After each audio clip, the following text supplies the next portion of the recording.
যে ব্যক্তি ধৈর্য ধারণ করে এবং মানুষদের ক্ষমা করে দেয়, সে যেন জেনে রাখে অবশ্যই এটা হচ্ছে সাহসিকতার কাজসমূহের মধ্যে অন্যতম।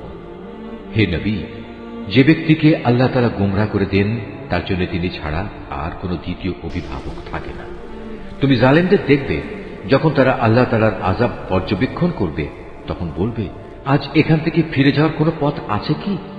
তুমি তাদের দেখতে পাবে, যখন তাদের জাহান্নামের কাছে এনে হাজির করা হবে, তখন তারা অপমানে অবনত হয়ে যাবে।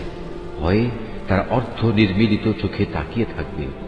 এই অবস্থা দেখে যারা ঈমান এনেছিল তারা বলবে, সত্যিকার ক্ষতিগ্রস্ত লোক তো তারা, যারা আজ কিয়ামতের দিন নিজেদের ও নিজেদের আদর্শিক পরিবার পরিজনদের এভাবে ক্ষতি সাধন করেছে।